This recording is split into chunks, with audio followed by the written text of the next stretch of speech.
Welcome to एमटम classes. दोस्तों आज देखते हैं समीक्षा अधिकारी आर ओ यूपीपीसीएस जीएस का प्रैक्टिस सेट। महत्वपूर्ण क्वेश्चन हैं सभी इसमें। देखो पहला क्वेश्चन है कि लोलक घड़ियाँ गर्मियों में सुस्त क्यों हो जाती हैं। लोलक घड़ियाँ जो हैं गर्मियों में सुस्त क्यों हो जाती हैं। तो देखो इनका सुस्त होने का जो कारण है इन चारों में लोलक की लंबाई बढ़ जाना है, यानी लोलक की लंबाई बढ़ जाती है गर्मियों में, इसी वजह से जो लोलक घड़ियाँ हैं वो सुस्त हो जाती हैं। और देखो लोलक की जब लंबाई बढ़ जाती है तो उसका आवर्तकाल भी बढ़ जाता है, क्योंकि लोलक के द्वारा जो दोलन पूरा करने में समय लगता है वो बढ़ जाता है। और एक दोलन को पूरा करने में जो समय लगता है उसी को आवर्तकाल कहते हैं। जब लंबाई बढ़ जाएगी दोलन पूरा करने में समय अधिक लगेगा और आवर्तकाल भी बढ़ जाएगा।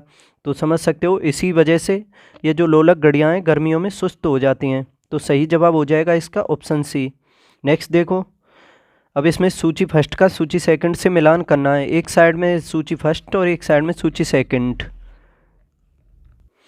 तो देखो सबसे पहला है इसमें मॉर्फिन। मॉर्फिन क्या हो जाएगा, मॉर्फिन हो जाएगा एनाल्जेसिक। तो इससे संबंधित हो जाएगा मॉर्फिन एनाल्जेसिक से। ए का हो जाएगा 3। सोडियम केरोसिन तेल में रखा जाता है, सभी को पता होगा, क्योंकि इसे बाहर रखने पर यह अभिक्रिया करता है। सोडियम केरोसिन तेल से संबंधित है। बोरिक अम्ल, ये बोरिक अम्ल एंटीसेप्टिक इससे संबंधित है। और जर्मन सिल्वर जो है ये एक मिश्र धातु है। तो इसका देखो मिलान हो जाएगा 3 4 1 2। 3 4 1 2 देखना है। ऑप्शन डी सही हो जाएगा इसका जवाब, ऑप्शन डी 3 4 1 2। नेक्स्ट देखो, निम्नलिखित में कौन सा तत्व जर्मन सिल्वर में उपस्थित नहीं होता है। जर्मन सिल्वर में कौन सा तत्व है इन चारों में जो उपस्थित नहीं होता है। देखो इसमें जर्मन सिल्वर में सिल्वर वर्ड आ रहा है, लेकिन याद रखना जर्मन सिल्वर में सिल्वर कहीं भी नहीं मिलता है, ठीक है। और ये एक मिश्र धातु होता है। ये बताना है कि इसमें से कौन सा नहीं होता है इसमें। देखो जर्मन सिल्वर में ना तो सिल्वर होता है और ना होता है एल्युमिनियम। इसके अलावा ये तांबा भी होता है, इसमें जस्ता भी होता है और निकेल भी होता है। तो इसका सही जवाब हो जाएगा ऑप्शन बी। देखो इसमें तांबे की मात्रा देखी जाए तो तकरीबन 50% के आसपास तांबा होता है जर्मन सिल्वर में। जस्ता भी होता है इसमें तकरीबन 35% के आसपास। और निकेल भी होता है तकरीबन 15% के आसपास। तो समझ सकते हो ये तीनों होते हैं, तांबा जस्ता और निकेल जर्मन सिल्वर में। एल्युमिनियम और ये सिल्वर वगैरह ये नहीं होते हैं। नेक्स्ट देखो, भारत में किस शिलाश्रय से सर्वाधिक चित्र प्राप्त हुए हैं। चारों में देखा जाए तो कौन सा शिलाश्रय ऐसा है जिससे सर्वाधिक मात्रा में चित्र प्राप्त हुए हैं। घगरिया, लेखाइया, भीमबेटका या आदमगढ़ से। तो देखो इसका सही जवाब क्या होगा, भीमबेटका, जो मध्य प्रदेश में प्राप्त हुई है। ये जगह भीमबेटका में स्थित है और यहीं से सर्वाधिक मात्रा में शिलाश्रयों की प्राप्ति, शिलाश्रय ये जो है भीमबेटका का, यहाँ से सर्वाधिक मात्रा में चित्र प्राप्त हुए हैं। नेक्स्ट देखते हैं अब, बेरोजगारों के सहायतार्थ दिल्ली के निम्नलिखित सुल्तानों में से किसने रोजगार कार्यालय की स्थापना की थी। दिल्ली के निम्नलिखित सुल्तानों में से किसने रोजगार कार्यालय की स्थापना की थी। तो कौन सा सुल्तान था दिल्ली का जो बेरोजगारों की सहायता करने के लिए रोजगार कार्यालय की स्थापना की गई थी, जिसके द्वारा। बलबन, मोहम्मद बिन तुगलक, अलाउद्दीन खिलजी, फिरोज शाह तुगलक। तो देखो इसका सही जवाब हो जाएगा option D, Firoz Shah Tughlaq. Option D Firoz Shah Tughlaq. इसके द्वारा जो बेकार यानी बेरोजगार जो व्यक्ति थे उनके लिए रोजगार कार्यालय की स्थापना की गई थी। देखो आप सभी को पता होगा दिल्ली सल्तनत पर 5 वंशों ने शासन किया था। जैसे सबसे पहले किया था गुलाम वंश ने, उसके बाद खिलजी ने, फिर उसके बाद तुगलक ने, उसके बाद सैयद ने, और सबसे एंड में किया था लोधी वंश ने, ठीक है। और सबसे अधिक समय तक किया था तुगलक वंश ने, ठीक है। तो ये तुगलक वंश से संबंधित था फिरोज शाह तुगलक। जैसे तुगलक वंश की स्थापना की गई थी गयासुद्दीन तुगलक के द्वारा, और फिर ये आगे चल के जो मोहम्मद बिन तुगलक बना था उसका ये चचेरा भाई था। और देखो फिरोज शाह तुगलक के बारे में कहा जाता है कि इसकी जो तुलना की गई थी धार्मिक कट्टरता में देखा जाए तो औरंगजेब से, और राजनीतिक रूप में देखा जाए तो अकबर से इसकी तुलना की गई है। और इसी को दिल्ली सल्तनत का अकबर भी कहा जाता है। इसने काफ़ी नहरों का निर्माण भी कराया था और काफ़ी शहरों की भी स्थापना की थी इसने। जैसे हिसार की स्थापना की, फतेहाबाद जो फतेह खां के नाम पर रखा था इसने फिरोजपुर की भी स्थापना की थी। फिरोज शाह कोटला जो दिल्ली में है उसकी भी स्थापना की गई थी इसी के द्वारा। और जौनपुर की भी स्थापना की थी अपने बड़े भाई जो जौना खां था उसके नाम पर ही की गई थी। और इसी में भारत यानी जो उसमें ईरान में जो है सिराज, उसी के नाम पर जौनपुर को ही भारत का सिराज कहा जाता है, याद रखना। तो काफ़ी फेमस है ये। नेक्स्ट देखो अब, 1665 में शिवाजी ने किस मुगल सेनानायक के साथ प्रसिद्ध पुरंदर की संधि पर हस्ताक्षर किए थे? 1665 में शिवाजी ने किस मुगल सेनानायक के साथ पुरंदर की संधि पर, देखो 1665 में हुई थी पुरंदर की संधि। पहली बात तो ये याद रख लेना कब हुई थी, 1665 में। काफ़ी महत्वपूर्ण है ये। तो देखो इसका सही जवाब हो जाएगा ऑप्शन सी, जय सिंह के साथ। देखो सबसे पहले तो औरंगजेब ने शाइस्ता खां को भेजा था, लेकिन वो असफल हो गया था, तो फिर बाद में इसको जय सिंह को भेजा। देखो इसे जानने से पहले ये जान लो कि 1664 में शिवाजी के द्वारा सूरत की लूट की गई थी।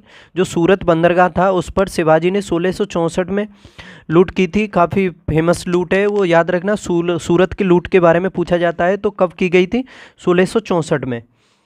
फिर इसके बाद शिवाजी को कंट्रोल करने के लिए औरंगजेब ने जय सिंह को भेजा था, और जिसमें फिर इन दोनों के मध्य युद्ध हुआ, और उसमें आगे फिर शिवाजी को लगा कि मतलब पार नहीं पड़ेगी, हार महसूस हुई उसे, तो फिर शिवाजी ने पुरंदर की संधि की 1665 में जय सिंह से। और इसी संधि के तहत तय हुआ था कि जिन किलों पर शिवाजी के द्वारा कब्जा कर लिया गया था, तकरीबन 35 किले थे वो, उसमें से 23 किलों को मुगलों को वापस करना तय हुआ इसके द्वारा, और 5000 का मनसब दिया गया था उसको, शिवाजी का जो पुत्र था संभाजी, उसको मुगल दरबार में। और फिर इन दोनों ने पेश होना भी स्वीकार किया था। और फिर इन्हें जैसे ये पेश हुए तो औरंगजेब ने इन्हें कैद कर लिया, और आगरा का जो जयपुर भवन है उसमें रख दिया था। और फिर थोड़े समय बाद ये दोनों वहाँ से फरार हो गए थे। और फिर आगे चल के फिर 1670 में ही शिवाजी ने फिर सूरत की दूसरी लूट की थी। देखो पहली लूट तो की थी 1664 में, और दूसरी कब की थी, 1670 में।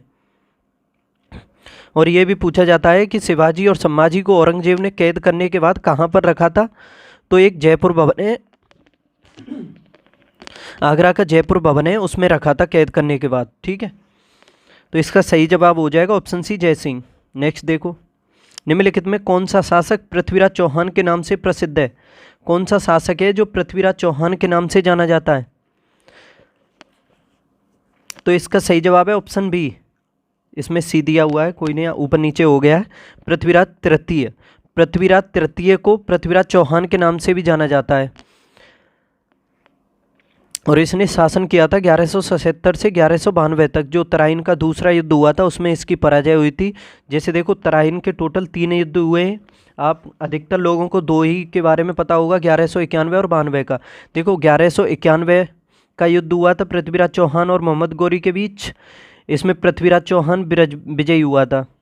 दूसरा हुआ था 1192 में, इसमें गौरी विजयी हुआ था, मोहम्मद गौरी, इसमें पृथ्वीराज चौहान की पराजय हुई थी। और तीसरा हुआ था 1215 में, तराइन का तीसरा युद्ध हुआ था 1215 में, इल्तुतमिश और यल्दौज के बीच, इसमें इल्तुतमिश विजयी हुआ था। ठीक है, तो ये तराइन के 3 युद्ध हुए थे, याद रखना। और ये जो क्वेश्चन पूछा है, पृथ्वीराज चौहान कहा जाता है पृथ्वीराज तृतीय को। नेक्स्ट देखो, भारत के किस मध्यकालीन शासक ने एकता व्यवस्था प्रारंभ की थी? एकता जो व्यवस्था थी उसको किस शासक ने प्रारंभ किया था मध्यकालीन में? तो देखो अच्छा क्वेश्चन है। इसको जो एकता व्यवस्था थी, इसकी स्टार्टिंग की थी इल्तुतमिश ने, जो गुलाम वंश का वास्तविक संस्थापक कहा जाता है इल्तुतमिश, उसी के द्वारा इसकी शुरुआत की गई थी। देखो गुलाम वंश की स्थापना तो कुतुबुद्दीन ऐबक ने की थी, लेकिन उसको वास्तविक संस्थापक ना कह के इल्तुतमिश को कहा जाता है, क्योंकि उसने सिपाहा सालार की उपाधि धारण करके शासन किया था, कभी वह गद्दी पर नहीं बैठा था। समझ सकते हो, तो वास्तविक जो संस्थापक इल्तुतमिश को कहा जाता है, इसी के द्वारा ये एकता व्यवस्था की शुरुआत की गई थी।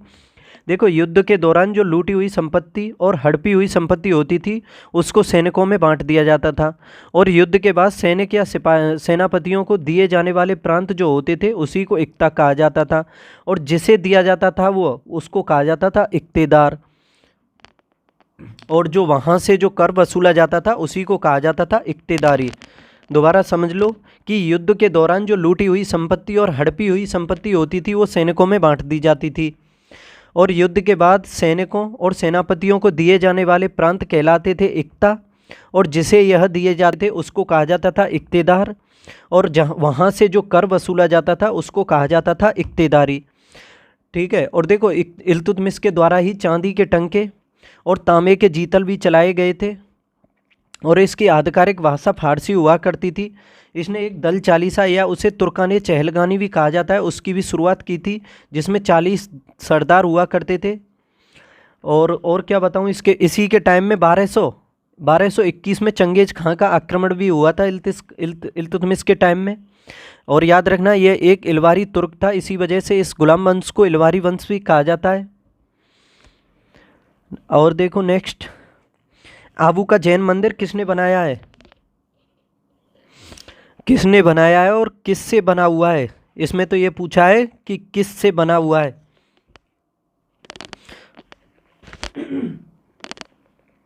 तो देखो माउंट आबू का जो दिलवाड़ा जैन मंदिर है वो संगम, एक सेकंड, तब देखो अभी गला अच्छे से साफ नहीं हुआ है क्योंकि 3-4 दिन से मेरे जुकाम सा है, तो उसी वजह से फ़ायदा तो है काफ़ी। तो देखो ये आबू का जो जैन मंदिर है ये बना हुआ है संगमरमर से। किससे? संगमरमर का इसमें प्रयोग किया गया है और इसका निर्माण कराया गया था चालुक्य शासक था, उसका नाम था भीमदेव प्रथम, उसका सामंत था विमल, उसने कराया था इसका। देखो चालुक्य वंश को सोलंकी वंश भी कहा जाता है, याद रखना। और ये आबू का जो जैन मंदिर है ये बना हुआ है संगमरमर से। नेक्स्ट देखो, निम्नलिखित युग्मों में से कौन सा सही सुमेलित नहीं है? जो सुमेलित नहीं है वो बताना है आपको। क्या बाबर का खानवा युद्ध से संबंध है?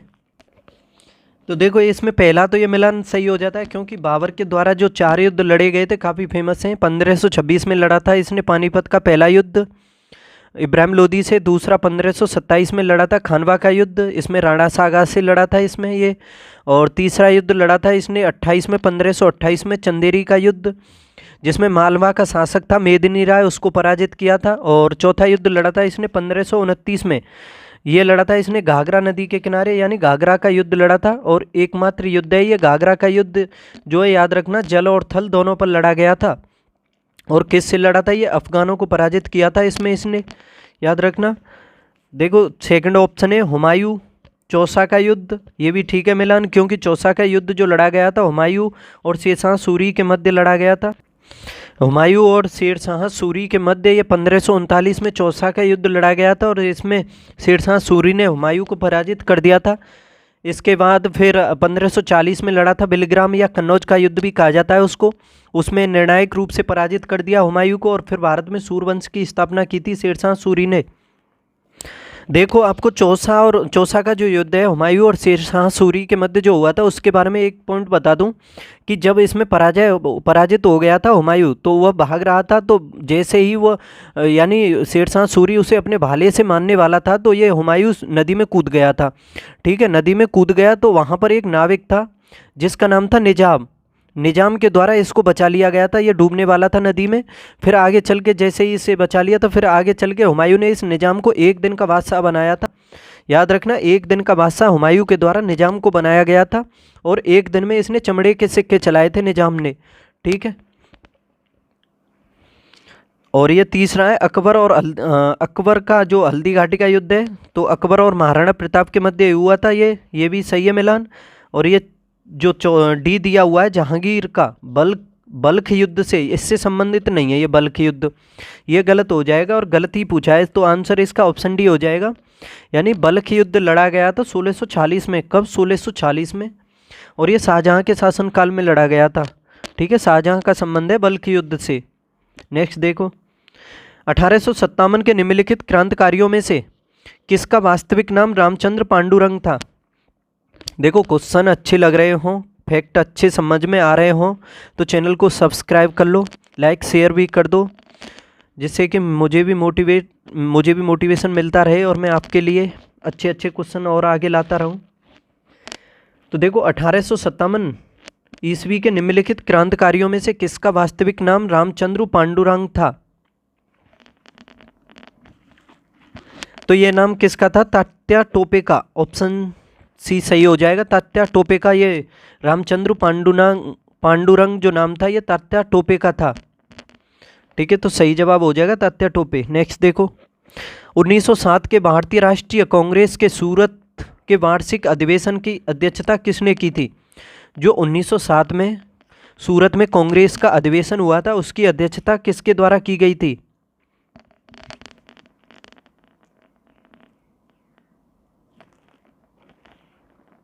तो इसकी अध्यक्षता की गई थी, ऑप्शन डी सही है इसका, आर.वी. घोष या रासबिहारी घोष के द्वारा। और देखो सभी को पता होगा कांग्रेस का विभाजन भी हुआ था 1907 के सूरत अधिवेशन में, गरम दल और नरम दल में विभाजित हो गई थी कांग्रेस, और फिर दोनों का विलय हुआ था 1916 के कांग्रेस अधिवेशन में, जो कहाँ पर हुआ था, जो हुआ था 1916 में लखनऊ में, और उसकी अध्यक्षता की गई थी अंबिका चरण मजमूदार के द्वारा। देखो उस कांग्रेस का विभाजन हुआ 1907 में सूरत अधिवेशन में, विलय हुआ 1916 में लखनऊ में अधिवेशन में, जो लखनऊ अधिवेशन हुआ 1916 में, उसकी अध्यक्षता अंबिका चरण मजमूदार के द्वारा की गई थी, और मुस्लिम लीग से समझौता भी हुआ था इसी में। ठीक है, तो 1907 का जो सूरत अधिवेशन हुआ था इसकी आर.वी. घोष यानी रासबिहारी घोष के द्वारा अध्यक्षता की गई थी। नेक्स्ट देखो, निम्नलिखित में से कौन सा एक सुमेलित है, जो सुमेलित है वो बताना है।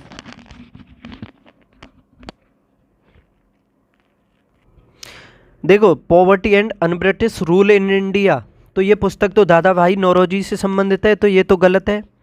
अनहैप्पी इंडिया, अनहैप्पी इंडिया का संबंध है लाला लाजपत राय से, तो ये भी गलत है।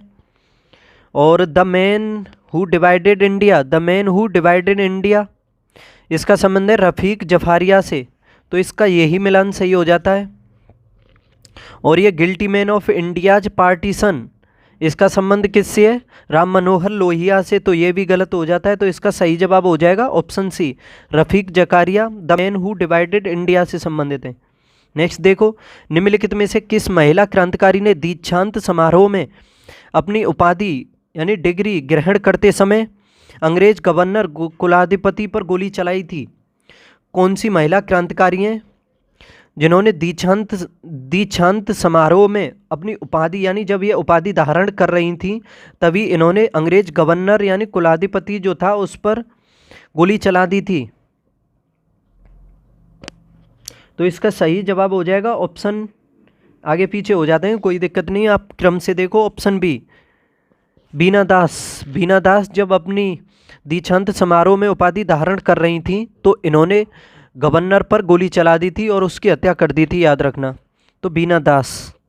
नेक्स्ट देखो, मुस्लिम लीग द्वारा निम्नलिखित में से किस तिथि को सीधी कार्यवाही दिवस यानी डायरेक्ट एक्शन डे के रूप में निश्चित किया गया था? मुस्लिम लीग द्वारा किस तिथि को सीधी कार्यवाही दिवस के रूप में निश्चित किया गया?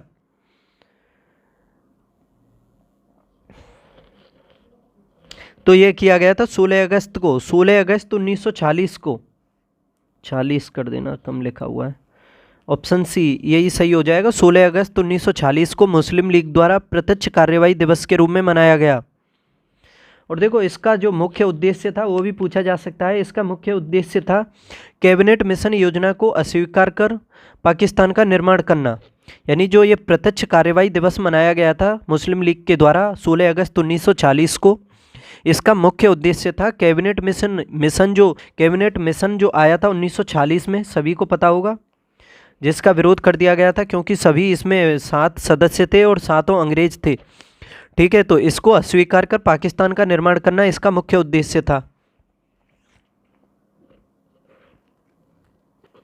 और देखो ये महत्वपूर्ण दिवस इसलिए भी हो जाता है कि इसी दिन जो बंगाल में जो खूनी संघर्ष हुआ था उसमें 7,000 लोगों का कत्ल कर दिया गया था। कितने का? 7,000 लोगों का खूनी संघर्ष हुआ था बंगाल में। नेक्स्ट देखो, गदर पार्टी की स्थापना किसने की थी? गदर पार्टी की स्थापना किसके द्वारा की गई थी? देखो गदर पार्टी की स्थापना की गई थी 1913 में, सभी को पता होगा। अमेरिका का शहर है सैन फ्रांसिस्को, वहाँ पर की गई थी, और सोहन सिंह भागना के द्वारा इसकी स्थापना की गई थी। देखो इसमें आपके सामने हरदयाल भी आ सकता है, लाला हरदयाल, वो भी इससे संबंधित थे, संस्थापक सदस्यों में प्रमुख थे वो। पंडित काशीराम भी थे, भाई परमानंद भी थे, और रामचंद्र भी थे। और देखो इसी जो ये गदर पार्टी थी इसी के द्वारा गदर पत्रिका का भी प्रकाशन किया गया था, तो काफ़ी फेमस हो जाती है ये। ठीक है, तो इसकी स्थापना कहाँ पर की गई थी? ऑप्शन डी सही हो जाएगा, अमेरिका में सैन फ्रांसिस्को, अमेरिका का शहर है सैन फ्रांसिस्को, वहाँ पर गदर पार्टी की स्थापना 1913 में की गई थी। नेक्स्ट देखो, निम्नलिखित को कालानुक्रम में व्यवस्थित करना है और सही उत्तर का चयन करना है कि देखो सबसे पहले कौन सा हुआ उसके बाद कौन सा हुआ। इसमें देखो, महात्मा गांधी के जितने आंदोलन हैं सभी के बारे में अच्छे से रट लेना चाहिए आप सभी को, क्योंकि फेमस आंदोलन हुए हैं जितने महात्मा गांधी ने किए हैं। देखो, इसमें पहला है कि ये असहयोग आंदोलन, ये महात्मा गांधी ने किया था और इसकी स्टार्टिंग हुई थी 1 अगस्त 1920 से, और ये 12 फरवरी 1922 तक चला था। 1922 तक, 12 फरवरी 1922 तक, क्योंकि जो 5 फरवरी 1922 को यूपी के गोरखपुर जिले में एक चोरी चोरा जगह पर कांड हुआ था, तो उसी वजह से महात्मा गांधी के द्वारा 12 फरवरी 1922 को इसको वापस ले लिया गया था। और इसका उद्देश्य था खिलाफत आंदोलन के लिए हल निकालना, स्वराज की प्राप्ति, और जलियांवाला बाग हत्याकांड हुआ था उसके लिए न्याय। ठीक है, तो ये 1922 में हुआ। इसके बाद ये सविनय अवज्ञा आंदोलन, ये भी काफ़ी फेमस है, ये भी महात्मा गांधी ने ही किया था, सविनय अवज्ञा आंदोलन। इसके बारे में भी पढ़ना चाहिए सभी को। देखो, सविनय अवज्ञा आंदोलन के बारे में बताऊं कि ये क्यों हुआ था, कि गांधी जी के द्वारा जब लॉर्ड इरविन से 11 मांगें की गई थीं तो इरविन ने उनको नज़रअंदाज कर दिया था। इसी वजह से महात्मा गांधी के द्वारा 1930 में ये सविनय अवज्ञा आंदोलन शुरू किया गया था और ये 1934 तक चला था। फिर ये खिलाफत आंदोलन है, खिलाफत आंदोलन भी काफ़ी फेमस हो जाता है महात्मा गांधी का। और ये देखो, खिलाफत आंदोलन हुआ था 1919 से लेकर के 1924 तक चला था। कब से कब तक? 1919 से 1924 तक चला था। देखो, 1919 में महात्मा गांधी के द्वारा दिल्ली में एक सम्मेलन बुलाया गया था, और जिसमें हिंदू और मुस्लिम दोनों शामिल हुए थे, और इसमें गांधी जी ने अंग्रेज़ों का असहयोग करने की बात कही थी और खिलाफत का पूरी तरह से सहयोग किया था। और इसके बाद खिलाफत आंदोलन के तहत ही 1921 में कराची में एक सभा बुलाई गई थी, जिसकी अध्यक्षता की गई थी मौलाना मोहम्मद अली के द्वारा, और अली के द्वारा इसमें घोषणा भी कर दी गई थी कोई भी ईमानदार मुसलमान ब्रिटिश आर्मी में शामिल नहीं होगा, अगर हुआ तो उसे इस्लाम के खिलाफ माना जाएगा। और इसमें देखा जाए तो खान अब्दुल गफ्फार खान भी शामिल हुए थे। ठीक है, मोहम्मद अली के द्वारा जो घोषणा कर दी गई थी कोई भी ईमानदार मुसलमान ब्रिटिश आर्मी में शामिल नहीं होगा, अगर हुआ तो उसको इस्लाम धर्म के खिलाफ माना जाएगा। और ये भारत छोड़ो आंदोलन, ये तो काफ़ी फेमस है, सभी को पता होगा। ये हुआ था 8 अगस्त 1942 में शुरू हुआ था, मुंबई के ग्वालियर टैंक ग्राउंड से शुरू हुआ था, और इसी में महात्मा गांधी के द्वारा नारा दिया गया था, करो या मरो का। तो देखो, इसमें सबसे पहले कौन सा हुआ? खिलाफत, तो ये आएगा सबसे पहले 3। उसके बाद कौन सा हुआ? असहयोग, फिर आएगा 1, और फिर कौन सा हुआ? सविनय अवज्ञा 2 आएगा, और सबसे एंड में आएगा 4। 3 1 2 4 आएगा इसका सही जवाब। तो देखना है ऑप्शन कौन सा है, तो इसका सही जवाब हो जाएगा ऑप्शन डी, 3 1 2 4। नेक्स्ट देखो, अब निम्नलिखित में से किस ब्रिटिश अधिकारियों ने लखनऊ में अपना जीवन खोया था? देखो, ये आपके सामने ऑप्शन में ये ब्रिटिश अधिकारी दिए हुए हैं।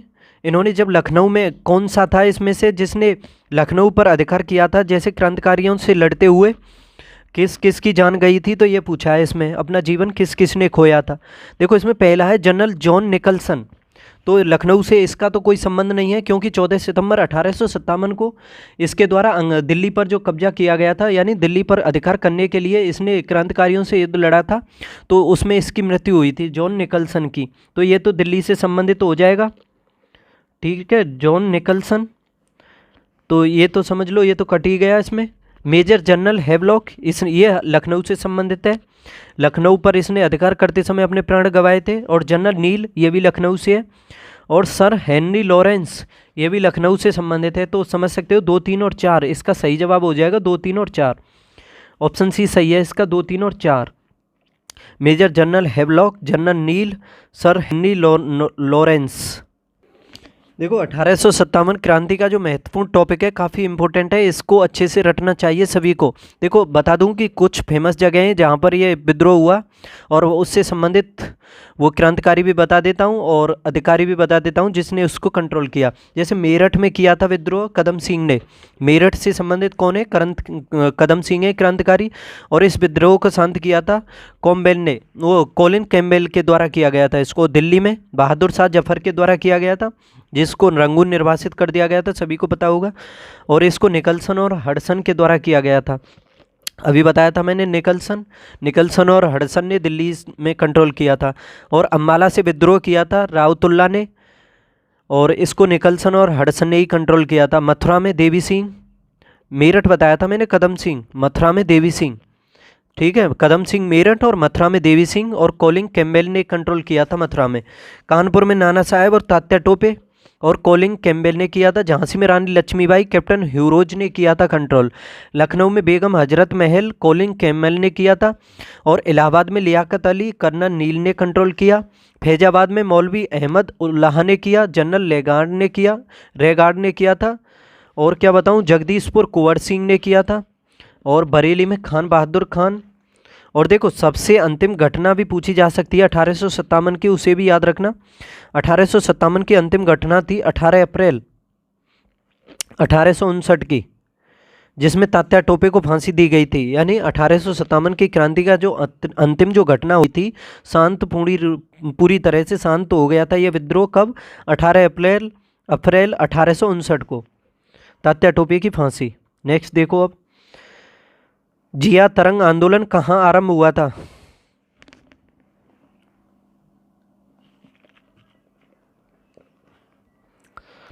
बताओ, जिया तरंग आंदोलन जो था कहाँ पर प्रारंभ हुआ था? जिया तरंग आंदोलन देखो काफ़ी फेमस हो जाता है। और ये किस लिए फेमस हो जाता है ये भी बता दूं आपको, कि जब सविनय अवज्ञा आंदोलन चल रहा था, सविनय अवज्ञा आंदोलन जो 1930 से 34 तक चला था, उसी टाइम में मणिपुर की जनजातियों ने सक्रिय भागीदारी निभाई थी। किसने? मणिपुर की जनजातियों ने। और यह आंदोलन जो हुआ था इसका नेतृत्व किया गया था, एक महिला थी, उनका नाम था गौडनेल्यू। लिख देता हूँ, गौडनेल्यू, ये महिला थी।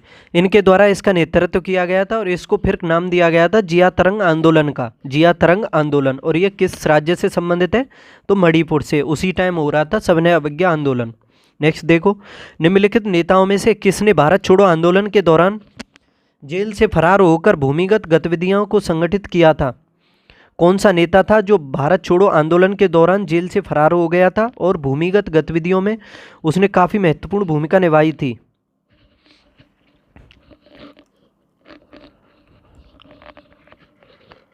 तो इसका सही जवाब हो जाएगा ऑप्शन डी। कौन थे ये? जयप्रकाश नारायण थे, जिन्हें भारत छोड़ो आंदोलन के दौरान गिरफ्तार कर लिया गया था और ये जेल से फरार हो गए थे फिर इन्होंने भूमिगत होकर के ही आज़ाद दस्ता का गठन किया था और काफ़ी महत्वपूर्ण भूमिका निभाई थी। किसका? आज़ाद दस्ता का गठन किसने किया था? जयप्रकाश नारायण ने। नेक्स्ट देखो, निम्नलिखित को कालानुक्रम में व्यवस्थित करना है। अगस्त प्रस्ताव कब आया? देखो अगस्त प्रस्ताव आया 1940 को। मंत्रिमंडल मिशन या कैबिनेट मिशन कब आया? 1940 को। क्रिप्स मिशन कब आया? 1942 को। और बेबेल योजना कब आई? 1945 को। तो देख लो इसका सही क्रम क्या हो जाएगा। सबसे पहले एक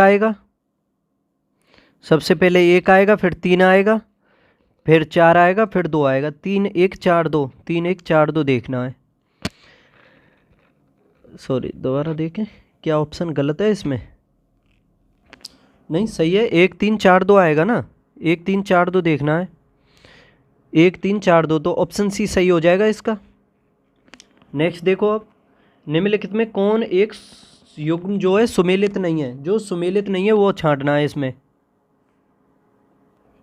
नहीं, देखो मैं गलत बोल जाता हूँ कभी कभी, अब देख लेना कि जो सुमेलित है वो बताना है इसमें, ना कि जो सुमेलित नहीं है।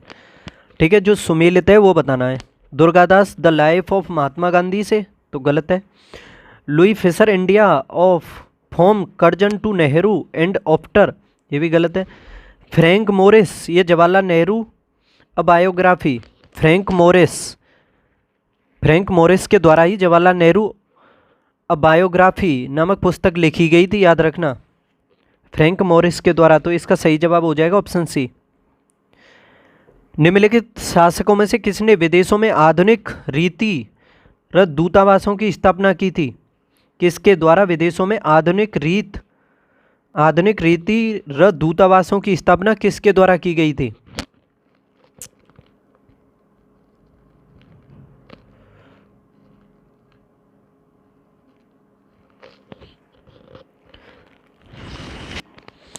तो देखो इसकी जो आधुनिक रीति दूतावासों की स्थापना की गई थी, ये टीपू सुल्तान के द्वारा की गई थी और ये हैदर अली का पुत्र था, मैसूर से संबंधित था, यानी मैसूर का महान शासक था। और इसकी राजधानी श्रीरंगपट्टनम में हुआ करती थी और इसकी मृत्यु हुई थी। चौथा जो आंग्ल मैसूर युद्ध हुआ था, अंग्रेज़ों से जो 4 आंग्ल मैसूर युद्ध हुए थे उसमें चौथे में हुई थी। ठीक है, तो ये काफ़ी, यानी जो ये उद्योगों में काफ़ी रुचि लिया करता था ये टीपू सुल्तान जो है, काफ़ी फेमस है, याद रखना। नेक्स्ट देखते हैं अब, निम्नलिखित में से वह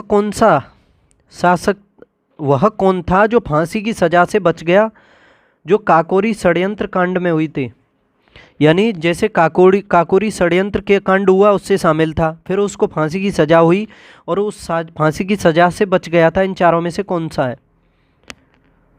देखो सभी को पता होगा, अशफाक उल्लाह खां को भी फांसी हुई फैजाबाद में। रामप्रसाद बिस्मिल को हुई थी गोरखपुर में। फैजाबाद में हुई अशफाक उल्लाह खां को।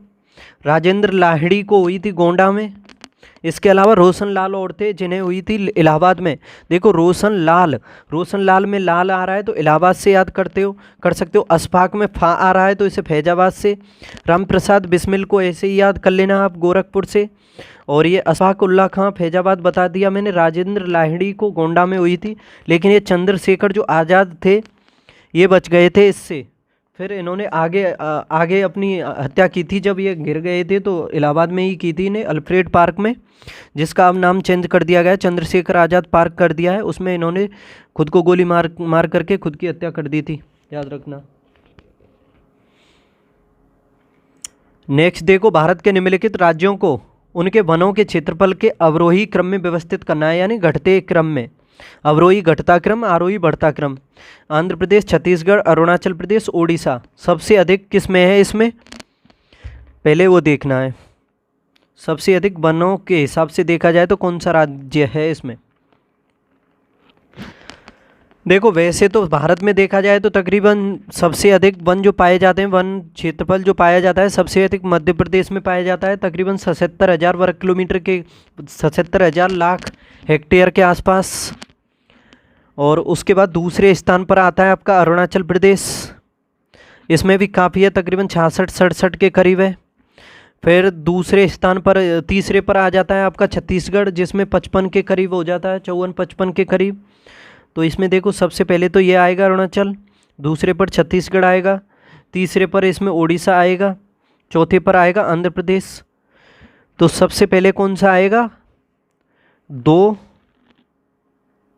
3, 4, 1, 2, 3, 4, 1 देखना है आपको।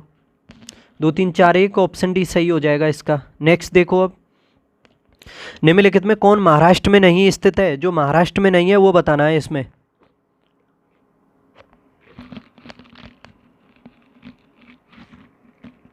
देखो बालाघाट ये दर्रा भी है, तो ये कहाँ स्थित है? महाराष्ट्र से ही संबंधित है। और मांडव पहाड़ियाँ, ये मांडव पहाड़ियाँ महाराष्ट्र में नहीं है, ये कहाँ है? गुजरात और मध्य प्रदेश में स्थित हैं।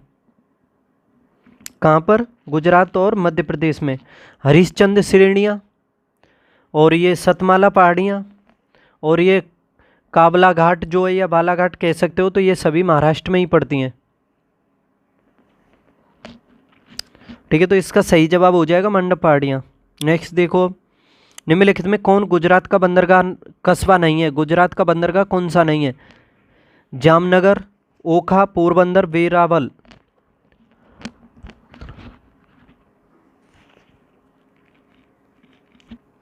देखो बंदरगाह किसे कह सकते हो? बंदरगाह शहर जो तट पर लगा हो, ठीक है, तट पर स्थित शहर कोई बंदरगाह कह सकते हो। जो तट पर नहीं होगा, अंदर होगा, तो उसको नहीं कहोगे।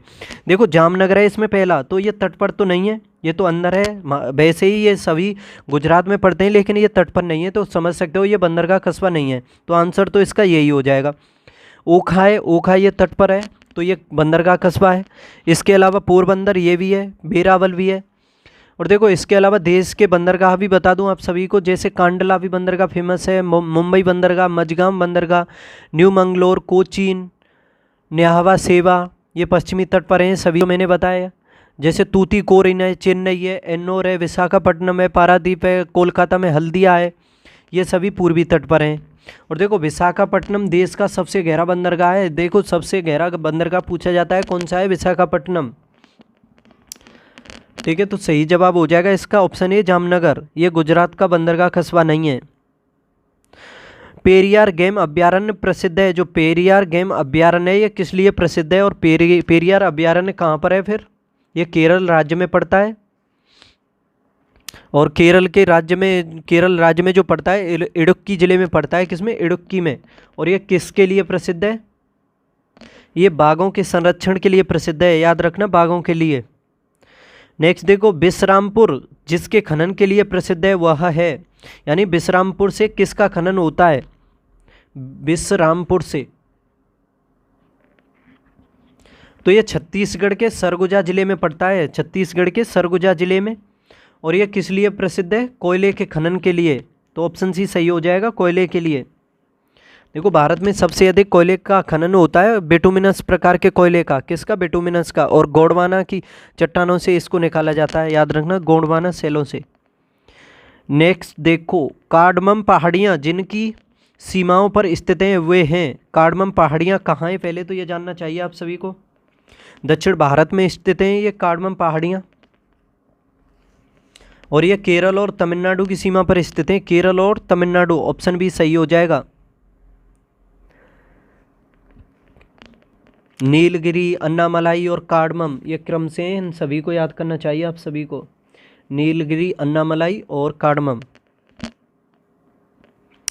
नेक्स्ट देखो, राष्ट्रीय पर्यावरण अभियांत्रिकी संस्थान स्थित है। राष्ट्रीय पर्यावरण अभियांत्रिकी संस्थान स्थित है, कहाँ पर है? तो याद रखना, ये नागपुर में स्थित है। कहाँ पर? नागपुर में। और इसकी स्थापना भी पूछी जाती है, कब की गई थी? 1958 में की गई थी। जो राष्ट्रीय पर्यावरण अभियांत्रिकी संस्थान है नागपुर में, इसकी स्थापना 1958 में की गई थी। ठीक है, तो काफ़ी फेमस हो जाता है ये नागपुर में। नेक्स्ट देखो, शारदा सहायक समावेश विकास परियोजना के मुख्य लक्ष्य क्या हैं? जो शारदा सहायक समावेश विकास परियोजना है उसके मुख्य लक्ष्य बताने हैं।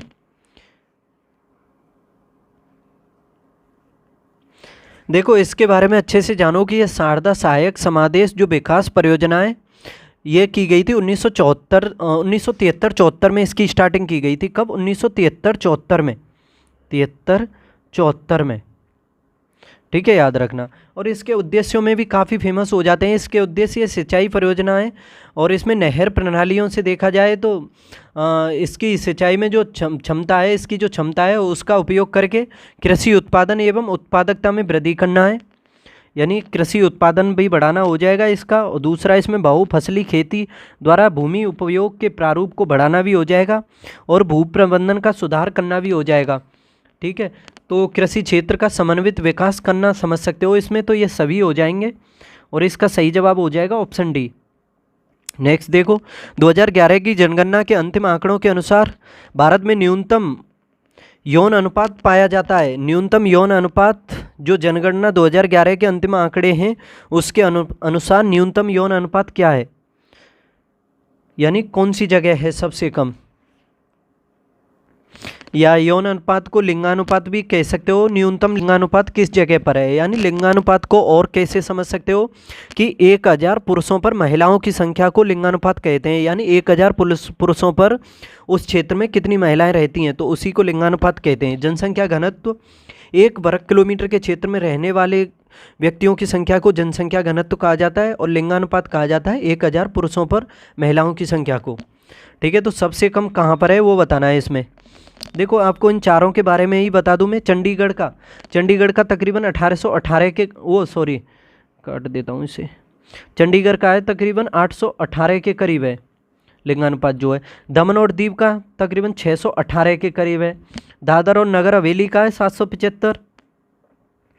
और आपका हरियाणा का भी काफ़ी कम है। देखो कितना विकसित राज्य है हरियाणा, सब चीज़ में आगे है, लेकिन लिंगानुपात के मामले में कितना कम है। राज्यों में देखा जाए तो सबसे कम हरियाणा और पंजाब का ही आता है। ठीक है, तो इसमें देखो इसका सही जवाब क्या हो जाएगा, दादरा और नगर हवेली। इसका मात्र 618, ये केंद्र शासित प्रदेश है, याद रखना। नेक्स्ट देखते हैं अब 2001-2011 के दौरान निम्नलिखित में से भारत के किस राज्य ने साक्षरता दर में सर्वाधिक वृद्धि दर्ज की है।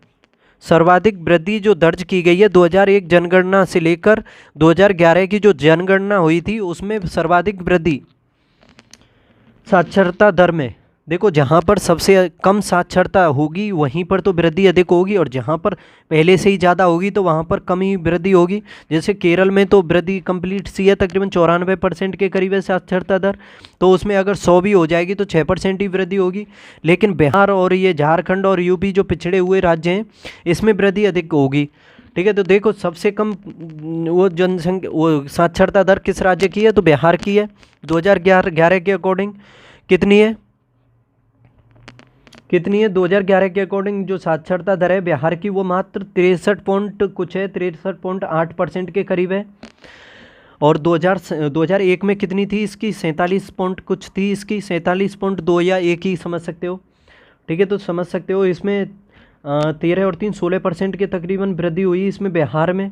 राजस्थान में भी काफ़ी कम है। राजस्थान में वर्तमान में देखा जाए तो 2011 के अकॉर्डिंग है 67% है, 67.06 के करीब है। और 2001 में इसमें थी 60.4 के करीब थी। और गुजरात में वर्तमान में देखा जाए तो 79% है, 79-80 के करीब है। और जो थी इसकी 2001 में थी इसकी 60% के करीब थी, तो तकरीबन इसमें 20% की वृद्धि हुई। नहीं सॉरी, मैं गुजरात की गलत बता गया हूँ। देखो वर्तमान में तो 79% है, लेकिन ये जो 2001 में थी ये 69 के करीब थी, 60 नहीं थी, 69 के करीब, 60 के करीब तो राजस्थान की थी। ठीक है, इसमें वृद्धि 10 की हुई। तो देखा जाए तो सबसे अधिक वृद्धि हुई है बिहार में, और उत्तर प्रदेश की भी इम्पोर्टेंट हो जाती है। तो और उत्तर प्रदेश की 2011 के अनुसार देखा जाए तो 67.68 के करीब है, या 67.7 भी कह सकते हो। और 2001 में थी 56 के करीब। ठीक है, तो तकरीबन 13-14% के करीब उत्तर प्रदेश में भी काफ़ी वृद्धि हुई है। तो सबसे अधिक हुई है बिहार में, और सबसे कम साक्षर भी है बिहार राज्यों में। नेक्स्ट देखो 2011 की जनगणना के अंतिम आंकड़ों के अनुसार भारत का द्वितीय सर्वाधिक जनसंख्या वाला राज्य कौन सा है। 2011 के अनुसार सबसे अधिक तो उत्तर प्रदेश में है, तकरीबन 19 करोड़ 98 लाख के करीब है। दूसरे स्थान पर है महाराष्ट्र की भी जनसंख्या काफ़ी है, तकरीबन 11 करोड़ 23-24 लाख के करीब है, इतना याद कर लेना। तीसरे स्थान पर आएगा आपका कौन सा आएगा, पश्चिम बंगाल है या बिहार है, बिहार ही है, बिहार, क्योंकि उसकी तकरीबन 10-10.5 करोड़ के आसपास है जनसंख्या 2011 के अनुसार। ठीक है, तो इसमें पूछा है कि आंकड़ों के अनुसार भारत का द्वितीय सर्वाधिक जनसंख्या वाला राज्य तो महाराष्ट्र है। ठीक है, तो दोस्तों ये महत्वपूर्ण न्यूज आपके सामने बता दूं कि ये जो दृष्टि घटना चक्र की करंट अफेयर्स की बुक है, इसकी करंट अफेयर्स को मैं आपके सामने 1 या 2 दिन में कंप्लीट कर दूंगा, और इसकी वीडियो लेकर के आऊँगा, इसको मैं कंप्लीट करूंगा। 200-250 पेज की ये बुक है, और इससे संबंधित जितने भी महत्वपूर्ण करंट अफेयर्स हैं सब कुछ लेकर के आऊँगा मैं, और 1-2 वीडियो में ही कंप्लीट कर दूँगा। और इसमें 1 जनवरी 2023 से लेकर 10 जनवरी 2024 तक की सभी न्यूज़ें होंगी, और समझ सकते हो ये कितनी इंपॉर्टेंट है। सभी पढ़ते हैं इस बुक को, और इसमें से जो क्वेश्चन आएंगे आप सभी के लिए बता दूं कि यूपीपीएससी के जितने भी एग्जाम हैं, पीसीएस, आरओ, एआरओ, उसके अलावा और जितने भी सभी एग्जाम हैं सभी के लिए यूजफुल है। एक रामबाण बुक है, ये याद रखना। इसको मैं कंप्लीट लेकर के आऊँगा 1 या 2 दिन में। ठीक है, तो इसको आप अच्छे से देखना, और वीडियो को देखना मत भूलना इसको, क्योंकि इससे बाहर आपका करंट अफेयर्स का एक भी क्वेश्चन नहीं जाएगा। मैं गारंटी से कह सकता हूं कि आपने अगर मेरी वीडियो को इसको कंप्लीट देख लिया तो सभी करंट अफेयर्स को आप आसानी से कर दोगे। चलो अब आगे देखते हैं। नेक्स्ट क्वेश्चन है कि यदि अरुणाचल प्रदेश में तिरप में सूर्योदय 5 बजे प्रातः यानी आईएसटी पर, देखो आईएसटी और जीएमटी ये दो टाइम है, Indian standard time, Greenwich mean time. ठीक है, तो आप सभी को पता होगा जीएमटी से भारत का जो टाइम है 5.5 घंटे आगे है। तो इसमें ये काफ़ी अच्छा क्वेश्चन है कि अरुणाचल प्रदेश में तिरप में सूर्योदय 5 बजे प्रातः आईएसटी पर होता है, जो गुजरात में कांडला में सूर्योदय किस समय आईएसटी पर होगा। देखो इसके बारे में बता दूं कि जैसे ये समझ लो ये विषुवत रेखा हो, एक सेकंड, ये विषुवत रेखा हो गई, और ये ऊपर से जो आते हैं ये देशांतर होते हैं, ये अक्षांश होते हैं। ठीक है, तो देशांतर के हिसाब से जैसे ये 0 डिग्री हो गई, इससे आप पूर्व दिशा में चलोगे,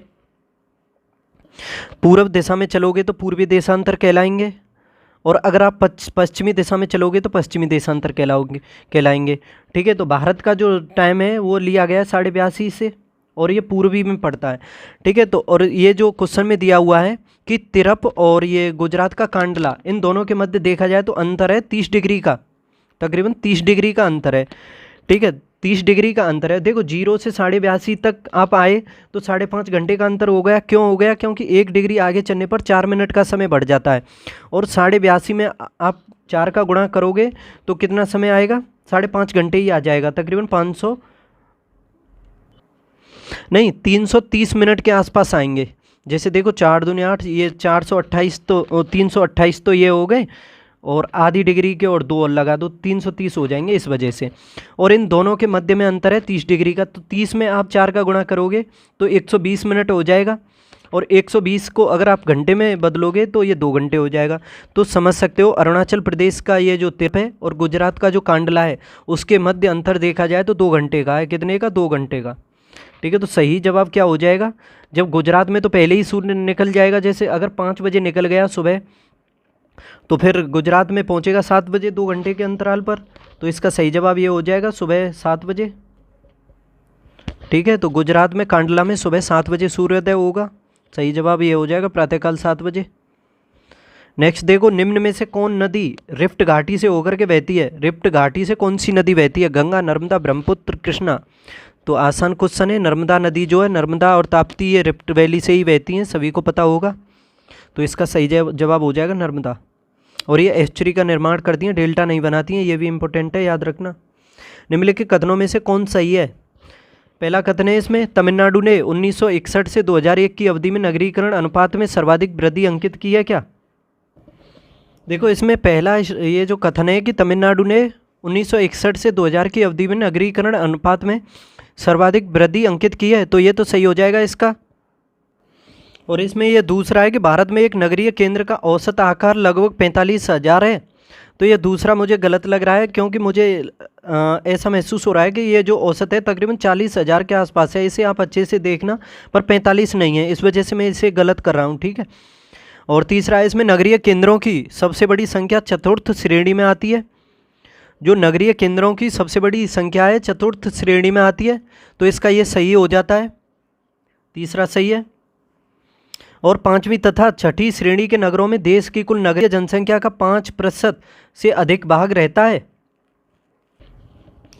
तो ये भी गलत है इसका। तो देखा जाए तो इसमें सही कितने हो जाते हैं? 1 और 3 सही हैं, बस 1 और 3 देख लो ऑप्शन में, 1 और 3 ऑप्शन भी, ऑप्शन सी दिया हुआ है इसमें, ये सही है 1 और 3। नेक्स्ट देखो, अब कथनों पर सही कथन जो है वो देखना है।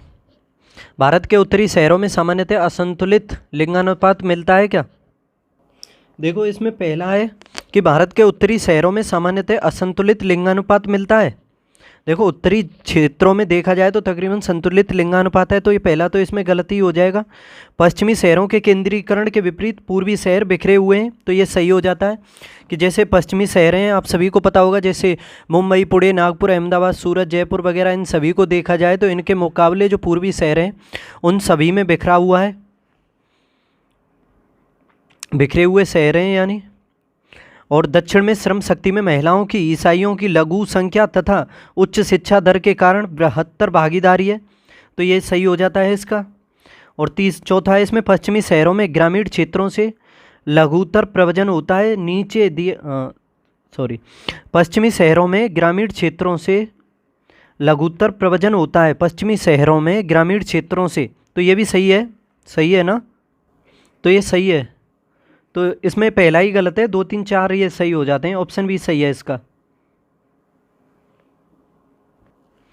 तो अब नेक्स्ट देखते हैं, निम्नलिखित में कौन पश्चिम एशिया का सर्वाधिक नगरीकृत देश है? पश्चिम एशिया का सबसे नगरीकृत देश कौन सा है?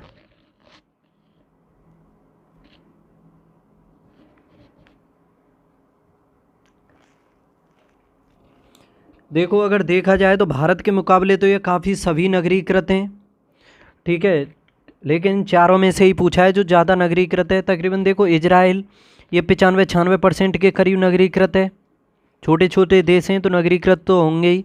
कतर जो है ये 98 पॉइंट कुछ के करीब है, 98.3 के करीब।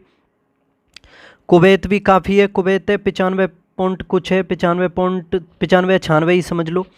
सऊदी अरब थोड़ा इनसे कम है क्योंकि बड़ा भी है इन सभी से, तो 82 के करीब ही समझ लो, 82 कुछ है। ठीक है, तो सबसे अधिक नगरीकृत है इसमें कतर। जितना छोटा होगा उतना ही नगरीकृत होगा, याद रखना, क्योंकि उसको कंट्रोल करना आसान हो जाता है ना।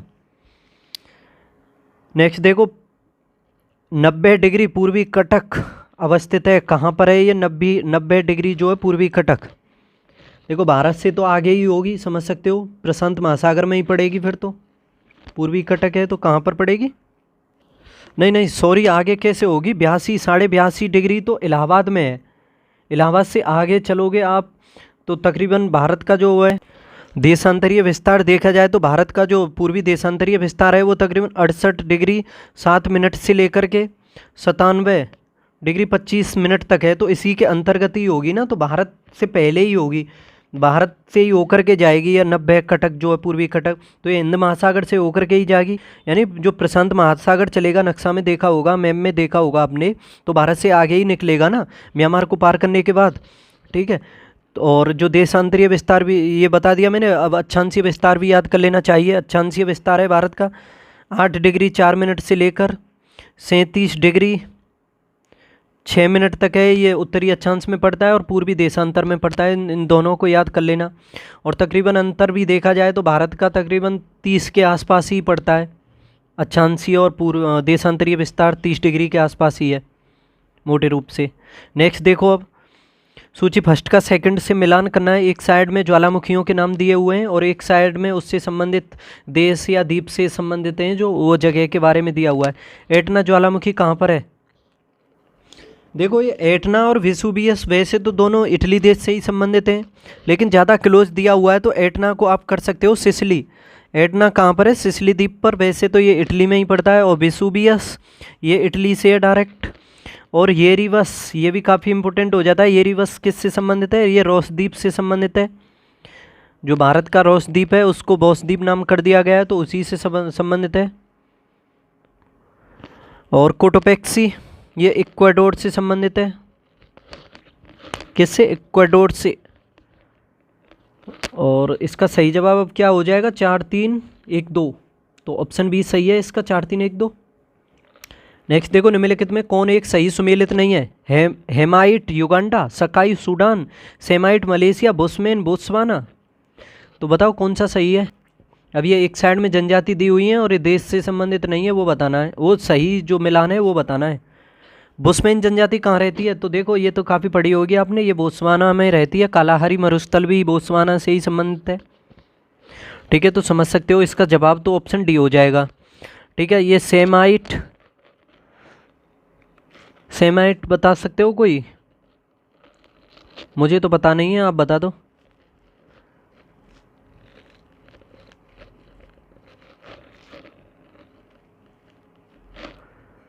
ठीक है, तो याद रखना बुशमैन जनजाति बोत्सवाना से संबंधित है। इसके अलावा देखो एस्किमो जनजाति भी पाई जाती है, ये ग्रीनलैंड क्षेत्र में पाई जाती है। ठीक है, एस्किमो जनजाति। और एक माओरी जनजाति भी है, माओरी, ये भी पूछी जाती है। माओरी कहाँ पर है? ये न्यूजीलैंड में। माओरी। पिग्मी भी पूछी जाती है, कांगो बेसिन में मिलती है, अफ्रीका में। काफ़ी छोटे कद की ये जनजाति है। ठीक है, तो इन सभी को याद कर लेना। नेक्स्ट देखो, और देखो उस पर भारत का जो अंडमान निकोबार द्वीप समूह है उस पर जनजातियाँ मिलती हैं, वो भी याद करना। वो जनजातियाँ 3 जनजातियाँ, वो हैं जारवा, सेंटलीज और सोम्पेन। ये 3 जनजाति मिलती हैं अंडमान निकोबार पर, जारवा, सेंटलीज और सोम्पेन। नेक्स्ट देखो, आंग्ल अमेरिकन संस्कृति परिमंडल में नहीं सम्मिलित नहीं किया जाता है। आंग्ल अमेरिकन संस्कृति परिमंडल में किसको सम्मिलित नहीं किया जाता है? आंग्ल अमेरिकन संस्कृति परिमंडल में। अच्छा क्वेश्चन है। तो देखो इसमें कनाडा को भी शामिल किया जाता है, संयुक्त राज्य अमेरिका को भी किया जाता है, लेकिन ये जो मैक्सिको और क्यूबा हैं ये शामिल नहीं किए जाते हैं इसमें। याद रखना, ये जो आंग्ल अमेरिकन संस्कृति परिमंडल है इसमें देखा जाए तो भौगोलिक प्रदेश ऐसे हैं ये कि इसमें समान रूप से जो संस्कृतियां होती हैं वो एक तरह से समानता को प्रतीत करती हैं, यानी समानता होती है इनकी सांस्कृतिक विशेषताओं में, और इन्हें सांस्कृतिक प्रदेश भी कहते हैं इसी वजह से। और सांस्कृतिक प्रदेश के निर्धारण का कार्य धर्म, भाषा, प्रजातीय गुण, वेशभूषा इन सभी से किया जाता है। आप सभी जानते होंगे कि धर्म, भाषा, प्रजातीय गुण, वेशभूषा ये सभी एक जैसी होती हैं, इनमें से कोई तो उसी हिसाब से सांस्कृतिक जो प्रदेश की जो समानता होती है उसका निर्धारण किया जाता है। तो इसका ये मैक्सिको और क्यूबा शामिल नहीं है इसमें। और क्या पूछा है इसमें जो शामिल नहीं है? दो और बी और डी हो जाएगा, बी और डी। देखो इसमें ऊपर नीचे हो जाता है टाइप करने में, ये सी की जगह बी की जगह पे सी हो गया है, तो सी और डी देख लेना ऑप्शन में आप, सी और डी, तो इसका ऑप्शन डी सही है। कूलगाड़ी ऑस्ट्रेलिया के जिस प्रांत में स्थित है वह है, किस प्रांत में है? कूलगाड़ी ऑस्ट्रेलिया की फेमस खान है, सभी को पता होगा। और ये सोने की खानें, कालगुल्ली और कूलगाड़ी ये दोनों ऑस्ट्रेलिया में पड़ती हैं, और सोने की खानें फेमस खान, तो ये किस क्षेत्र में है? ये वेस्टर्न ऑस्ट्रेलिया प्रांत में पड़ती है। किस में? वेस्टर्न ऑस्ट्रेलिया प्रांत में, ऑप्शन डी सही है, इस वेस्टर्न ऑस्ट्रेलिया प्रांत में। नेक्स्ट देखो, अब ये कथन है पहला आपके सामने कि प्राकृतिक वनस्पति जलवायु का सही सूचकांक है। जो प्राकृतिक वनस्पति है जलवायु का सही सूचकांक होती है, और कारण है इसमें जल प्रिय पौधे आर्द्र जलवायु में पाए जाते हैं। तो देखो इसमें कौन सा सही है, क्या इसकी व्याख्या भी करता है? तो देखो प्राकृतिक वनस्पति जलवायु का सही सूचक होती हैं, ये तो सही है। जल प्रिय पौधे आर्द्र जलवायु में पाए जाते हैं, तो ये भी सही है। और आर्द्र जलवायु में ये जल प्रिय पौधे पाए जाते हैं, और ये प्राकृतिक वनस्पति होती है, और ये इसका जलवायु का सही सूचकांक भी होती है। ठीक है, तो समझ सकते हो इसके ये दोनों ही सही हैं, और ये व्याख्या भी करता है, तो पहला ही सही हो जाएगा इसका। देखो इस तरह के क्वेश्चन आए कथन कारण वाले, तो 90% केसों में अधिकतर पहला ही ऑप्शन सही होता है, ए और बी दोनों सही, और व्याख्या भी स्पष्टीकरण सही। निम्नलिखित देशों में से कौन देश स्थल बाधित है? जो स्थल बाधित यानी स्थल से घिरा हुआ है, कौन सा देश है इसमें? यानी स्थल अवरुद्ध देश उसको कहते हैं जिसकी सीमा किसी सागर के पानी, सागर से नहीं लगी हो, यानी उसके चारों तरफ स्थल ही स्थल हो। अगर झीलें लगी हुई हों तो कोई फ़र्क नहीं पड़ता, झीलें भी वो होनी चाहिए जो जिस झील के पानी के माध्यम से आप सागर नहीं जा सकते हो। जैसे कैस्पियन सागर है, उसके नाम से सागर लगा हुआ है लेकिन झील है, अगर उससे लगा हुआ कोई देश है तो वो स्थल अवरुद्ध देश बताया जाएगा। क्यों? क्योंकि आप कैस्पियन सागर के माध्यम से डायरेक्ट पानी के माध्यम से जाओगे तो किसी भी सागर में नहीं जा सकते हो। ठीक है, तो देखा जाए तो कौन सा देश स्थल अवरुद्ध है? अफगानिस्तान। क्या अफगानिस्तान से आप अरब सागर में जा सकते हो? तो देखो अफगानिस्तान जो है एक स्थल अवरुद्ध देश है, सभी को पता होगा। अगर मैप अच्छे से देखा होगा तो पाकिस्तान, अफगानिस्तान के दक्षिण में पाकिस्तान है, जो पाकिस्तान की सीमा लगती है अरब सागर से। ठीक है, लेकिन अफगानिस्तान की किसी भी सागर से नहीं लगती है। अफगानिस्तान की पाकिस्तान से लगती है, भारत से भी लगती है, और आपकी चाइना से भी लगती है, तजाकिस्तान से भी लगती है। ताजिकिस्तान से लगती है क्या इसकी? लगती है, तजाकिस्तान से भी लगती है, उज्बेकिस्तान से भी लगती है, तुर्कमेनिस्तान से भी लगती है, और ईरान से भी लगती है। देखो अधिकतर कैस्पियन सागर के बारे में पूछा जाता है कि कैस्पियन सागर से लगे हुए देशों के बारे में बताओ। उससे कैस्पियन सागर से आप सभी को पता होगा विश्व की सबसे बड़ी खारे पानी की झील है, तो उससे कजाकिस्तान लगता है, तुर्कमेनिस्तान लगता है, ईरान लगता है, अजरबैजान लगता है, और रसिया लगता है। तो ये 5 देश कैस्पियन सागर से लगते हैं, याद रखना। तो पहला तो ये हो गया स्थल अवरुद्ध है। और मलेशिया, क्या मलेशिया भी स्थल अवरुद्ध है? तो देखो मलेशिया के मैप में देखा होगा आसियान कंट्री है मलेशिया, तो ये तो नहीं लगता है। इसके तो दोनों साइड में सागर ही सागर है, अंडमान सागर भी है यानी हिंद महासागर, और चीन सागर यानी प्रशांत महासागर भी है। तो समझ सकते हो मलेशिया को तो काट दो इसमें। हंगरी, हंगरी कहाँ पड़ता है?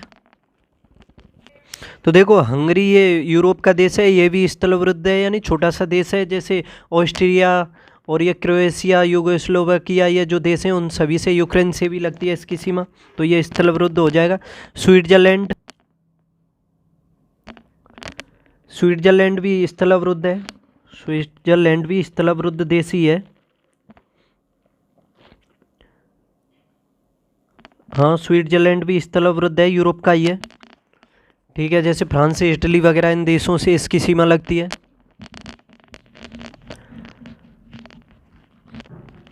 तो समझ सकते हो इसमें मलेशिया काट दो, 1 2 4 सही जवाब हो जाएगा इसका, ऑप्शन डी 1 2 4। नेक्स्ट देखो, संसार का सर्वाधिक सक्रिय ज्वालामुखी कौन सा है? सर्वाधिक सक्रिय ज्वालामुखी, देखो इसमें ऑप्शन में देखा जाए तो किलायू जो ऑप्शन सी दिया हुआ है ये सक्रिय ज्वालामुखी विश्व का सबसे सक्रिय ज्वालामुखी है वर्तमान में, और ये अमेरिका का जो हवाई द्वीप है उसमें पड़ता है, और पिछले 25 वर्षों से भी अधिक समय से ये लगातार उद्वेलित है, यानी लगातार सक्रिय है ऐसे कह सकते हो। देखो 3 प्रकार के ज्वालामुखी होते हैं, सक्रिय ज्वालामुखी, प्रसुप्त ज्वालामुखी और शांत ज्वालामुखी। सक्रिय जो निरंतर चलते रहते हैं, प्रसुप्त ज्वालामुखी जो एक बार उद्गार हो जाता है तो उसके बाद आगे कभी भी हो सकता है, काफ़ी समय के बाद हो सकता है, उसे प्रसुप्त ज्वालामुखी कहते हैं। और जो शांत ज्वालामुखी जो होते हैं एक बार उद्गार होने के बाद वो फिर आगे नहीं होता है उसका। ठीक है, तो समझ सकते हो 3 प्रकार के ज्वालामुखी हैं। नेक्स्ट देखो, निम्नलिखित देशों में से किस एक को यूरेनियम सिटी स्थापित करने का श्रेय दिया जाता है? यूरेनियम सिटी कहाँ पर है? यूरेनियम सिटी, तो देखो इसका श्रेय दिया जाता है कनाडा को। किसको? कनाडा को यूरेनियम सिटी स्थापित करने का, और यह कनाडा के उत्तर पश्चिम में सस्कचेवा में स्थित है। कहाँ? सस्कचेवा इसमें स्थित है, याद रखना, यूरेनियम सिटी जो है कनाडा में। 26 नवंबर 1949 को अंगीकृत भारतीय संविधान की प्रस्तावना में जो शब्द सम्मिलित नहीं थे वो कौन से नहीं थे? यानी ऐसे समझ सकते हो, जो 26 नवंबर 1949 को जो संविधान है अंगीकृत, अधिनियमित और आत्मार्पित किया गया था, उसमें कौन से शब्द नहीं थे इन चारों में से जो बाद में जोड़े गए?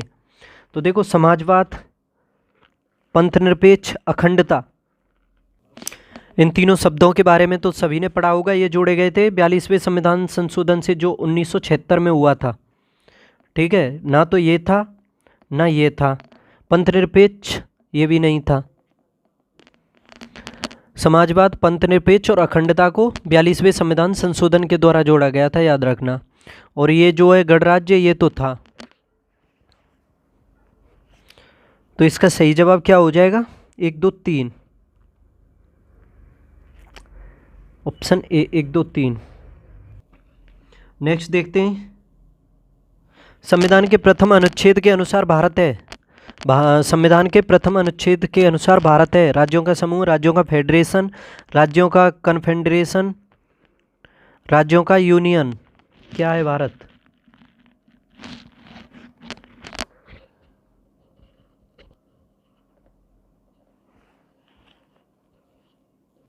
तो देखो इसमें सही जवाब क्या हो जाएगा? राज्यों का यूनियन। यानी भारत जो संविधान में दिया हुआ है, भारत के संविधान के अनुसार अगर देखा जाए तो भारत अर्थात इंडिया जो है राज्यों का संघ है। क्या है? राज्यों का संघ। और भारतीय संविधान के भाग एक में देखा जाए तो आर्टिकल 1 से 4 तक शामिल है ये सब प्रावधान जो हैं, जिसमें संघ का नाम, राज्य क्षेत्र, नए राज्यों के प्रवेश या स्थापना, नए राज्यों का निर्माण, वर्तमान राज्यों के क्षेत्रों, सीमाओं या नामों के परिवर्तन के बारे में दिया हुआ है भाग 1 में, आर्टिकल 1 से 4 तक। नेक्स्ट देखते हैं अब, राष्ट्रीय विकास परिषद का गठन जिस तिथि को हुआ वह क्या थी? राष्ट्रीय विकास परिषद का गठन कब किया गया?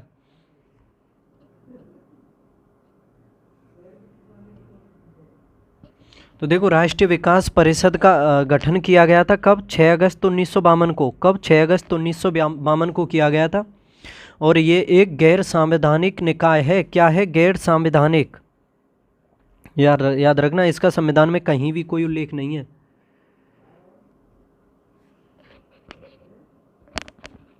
और प्रधानमंत्री इसके अध्यक्ष होते हैं। कौन होते हैं? राष्ट्रीय विकास परिषद के अध्यक्ष कौन? प्रधानमंत्री। नेक्स्ट देखो, जम्मू एवं कश्मीर के मुख्यमंत्री की कार्य अवधि होती है। जम्मू कश्मीर के मुख्यमंत्री की कार्य अवधि कितनी होती है? देखो, देखा जाए तो जम्मू कश्मीर के जो मुख्यमंत्री बनता है उसकी कार्य अवधि होती है 6 वर्ष की। ऑप्शन ये सही हो जाएगा इसका। लेकिन और अन्य जो राज्य हैं भारत के, उन सभी की देखा जाए तो सामान्यतः होती है 5 वर्ष, लेकिन जम्मू कश्मीर में होती है 6 वर्ष। वह राज्य जहाँ विधान परिषद नहीं है। विधान परिषद कहाँ है? 6 राज्यों में विधान परिषद है, सभी को पता होगा, और जहाँ पर नहीं है वो बताने।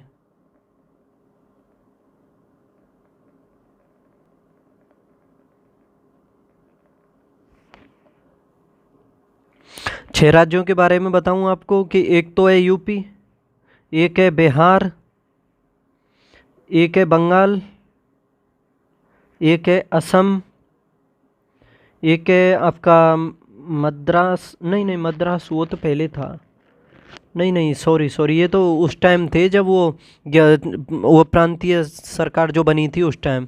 अगर देखा जाए तो वर्तमान में देखा जाए तो उन 6 में से यूपी और बिहार में ही है। देखो कोई बात नहीं, दोबारा बताता हूँ, उस टाइम भी 6 प्रांतों में थी और वर्तमान में भी 6 प्रांतों में है विधान परिषद। जैसे यूपी, एक सेकंड पेन ले लेता हूँ, यूपी, बिहार, आंध्र प्रदेश और तेलंगाना, 4 ये हो गए। एक हो गया महाराष्ट्र और एक कर्नाटका। तो समझ सकते हो इन 6 राज्यों में विधान परिषद है, और जहाँ पर नहीं है वो बता देना आपको। देखो यूपी में है, महाराष्ट्र में है, कर्नाटक में है, और चौथा ऑप्शन क्या है? राजस्थान, इसमें नहीं है। तो यही जवाब हो जाएगा इसका। नेक्स्ट देखो, भारत के उपराष्ट्रपति के बारे में ये दिए हुए हैं। भारत का द्वितीय उच्चतम प्रतिष्ठित पदाधिकारी होता है, बिल्कुल सही है। उपराष्ट्रपति के पास पद से संबंध कोई औपचारिक कार्य यानी दायित्व तो नहीं है, राष्ट्रपति के रूप में कार्य करता है। तो देखो ये तो बिल्कुल गलत हो जाएगा, यानी मानता हूँ ये कार्यवाहक राष्ट्रपति का कार्य करता है, लेकिन इसके बाद पद है ना राज्यसभा का सभापति का, यानी इसको वेतन और भत्ते जो मिलते हैं वो राज्यसभा के सभापति के ही मिलते हैं। तो समझ सकते हो ये दूसरा तो बिल्कुल गलत हो जाएगा। तीसरा है इसमें कि राष्ट्रपति की अनुपस्थिति में उसके कार्यों का निर्वहन करता है, तो ये भी सही है इसका। और राष्ट्रपति का पद त्याग, अपदस्थीकरण अथवा मृत्यु के चलते, तो ये भी सही है। तो समझ सकते हो दूसरा ही गलत है, 1, 3 और 4 ही सही हो जाते हैं इसके, सी सही हो जाएगा। नेक्स्ट देखो, निम्नलिखित में से किस एक ने भारत के लिए संविधान सभा के गठन का विचार दिया था? किसके द्वारा संविधान सभा के गठन का विचार दिया गया था? Simon Commission, Rajaji formula, Cabinet Mission, Wavell योजना।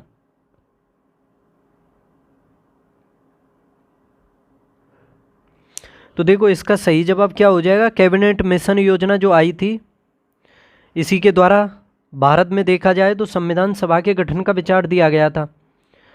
और फिर 9 दिसंबर 1940 को संविधान सभा की पहली बैठक हुई थी, सभी को पता होगा।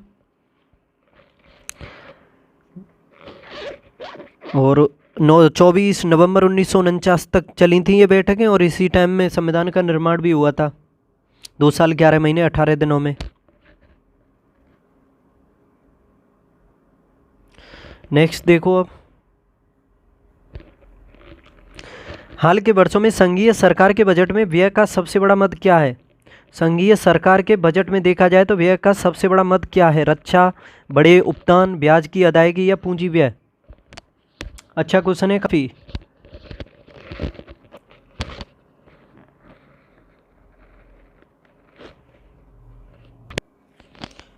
तो देखो इसमें सबसे बड़ा जो व्यय होता है, यानी सबसे बड़ा जो मद देखा जाए तो उसमें सबसे व्यय अदायगी जो होती है भारत में, वो ब्याज की अदायगी होती है। यानी समझ सकते हो सबसे ज़्यादा जो व्यय होता है भारत का, सबसे अधिक पैसा जो आय का पैसा जाता है वो ब्याज अदायगी में जाता है। समझ सकते हो तकरीबन 20 पैसे के या 20% के करीब ये किसी भी काम का नहीं है, ये व्यर्थ ही चला जाता है, जो भारत पर कर्ज है या ब्याज में लिया हुआ है उसमें चला जाता है। ठीक है, इसके बाद अगर दूसरे नंबर पर देखा जाए तो जैसे जो राज्यों को कर वगैरह, जो राज्यों को जो कर्ज से आय जो होती है राज्यों को, तो कैसे समझाऊं आपको कि राज्यों को करों और शुल्कों के रूप में जो दिया जाता है वो आता है। उसके बाद ये फिर रक्षा का आ जाता है, फिर पूंजी व्यय पर भी किया जाता है, और केंद्रीय प्रायोजित योजनाएं भी होती हैं, इन सभी पर भी किया जाता है। तो काफ़ी कुछ हो जाता है। और देखो आय में देखा जाए तो आय भी होती है, आय में सबसे अधिक प्राप्ति होती है उधार एवं अन्य देयताओं से, तकरीबन 34 की होती है, 34% या 34 पैसा समझ लो, 100 पैसे में बांटो आप तो। उसके बाद जीएसटी से होती है तकरीबन 17 की। जीएसटी के बाद होती है निगम कर से। निगम कर क्या होता है? कंपनियों के शुद्ध लाभ पर लगने वाला कर होता है निगम कर। ठीक है, याद रखना। 15% के करीब होती है निगम कर से। और आय कर से भी होती है। आय पर लगने वाले कर को कहते हैं आयकर, 15% के करीब। और केंद्रीय उत्पाद से होती है, फिर उसी हिसाब से चलता जाता है। फिर सीमा शुल्क से भी होती है। नेक्स्ट देखो, बिल्कुल प्रारंभ से भारत के राष्ट्रपति के पद पर आसीन व्यक्तियों का निम्नलिखित में से कौन सा एक सही क्रम है? बिल्कुल प्रारंभ से, यानी क्रम से देखना है, सबसे पहले कौन सा राष्ट्रपति बना, फिर उसके बाद। देखो, इस क्वेश्चन को करने से पहले तो ये जान लो कि सबसे पहले तो राष्ट्रपति जो बने थे वो राजेंद्र प्रसाद थे। पहले ऑप्शन ये एलिमिनेट करो कि जिसमें राजेंद्र प्रसाद पहले में नहीं है, तो इसमें नहीं है, सबसे पहले ये कट गया, इसमें भी नहीं है। दूसरे बने थे सर्वपल्ली राधाकृष्णन, तो अभी इन दोनों में भी है। देखो, राजेंद्र प्रसाद है, राधाकृष्णन है, राजेंद्र प्रसाद है, राधाकृष्णन है। तीसरे बने थे जाकिर हुसैन, चौथे बने थे बीबी गिरी। आगे देख सकते हो, तो यही सही जवाब हो जाएगा। नेक्स्ट देखो, अब निम्नलिखित में से किस एक अधिनियम ने भारत में संघीय शासन की व्यवस्था की थी? संघीय शासन अधिनियम ने, किस अधिनियम ने भारत में संघीय शासन अधिनियम की व्यवस्था दी थी? किस अधिनियम ने? तो देखो, काफ़ी फेमस अधिनियम है 1935 का भारत शासन अधिनियम। इसी के द्वारा महत्वपूर्ण जो केंद्र प्रांतों में जो द्वैध शासन चलता था उसको हटा करके केंद्र में लगा दिया गया था। प्रांतीय स्वायत्तता का निर्माण भी किया गया था। संघीय न्यायालय की स्थापना भी इसी के तहत की गई थी। तो काफ़ी इम्पोर्टेंट हो जाता है ये। इसी के तहत सर्वोच्च न्यायालय को कलकत्ता से दिल्ली स्थानांतरित कर दिया गया था। वर्मा को भारत से अलग भी इसी के द्वारा किया गया था। और शक्तियों का बंटवारा सूचियों में भी इसी के तहत किया गया था, जैसे संघ सूची, राज्य सूची और समवर्ती सूचियों में। अखिल भारतीय संघ की स्थापना भी इसी के द्वारा की गई थी। ठीक है, तो काफ़ी फेमस हो जाता है। जो ये भारत शासन अधिनियम आया था 1935 का, काफ़ी बड़ा था। इसमें 10 अनुसूचियाँ थीं, 14 भाग थे और 321 अनुच्छेद थे, याद रखना।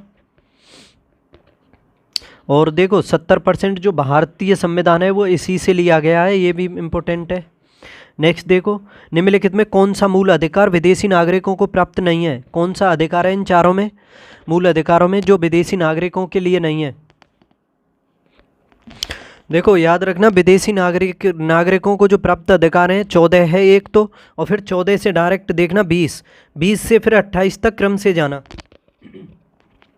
14, 20, 21, 22, 23, नहीं 22 नहीं है, 14, 20, 21, 23, 24, 25, 26, 27, 28। तो ये सभी अधिकार विदेशियों और नागरिकों को हैं। तो देखो, इसमें क्या विदेशी विधि के समक्ष समानता है? देखो, आपने पढ़ा होगा, पहला मौलिक अधिकार है 14 से 18 तक आर्टिकल, मौलिक अधिकार समानता का अधिकार। आर्टिकल 14 में कहा गया है कि सभी लोग, चाहे वो भारत के नागरिक हों या विदेशी हों, कानून की नज़र में सभी समान हैं।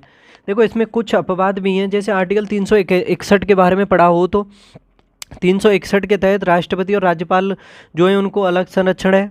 या आर्टिकल 105 भी कहता है कि संसद के सदस्यों को कुछ परिस्थितियों में भी संरक्षण है। और आर्टिकल 194 भी कहता है कि विधानमंडलों के सदस्यों को भी कुछ परिस्थिति में विशेष संरक्षण है। तो ये तो अपवाद हुए, ठीक है। लेकिन ये विधि के समक्ष समानता ये दोनों को है, नागरिक और अनागरिक दोनों को। लेकिन ये जो बी दिया हुआ है, अभिव्यक्ति स्वतंत्रता का अधिकार, ये केवल भारतीयों के लिए है, ना कि विदेशियों के लिए, याद रखना। अभिव्यक्ति स्वतंत्रता का अधिकार।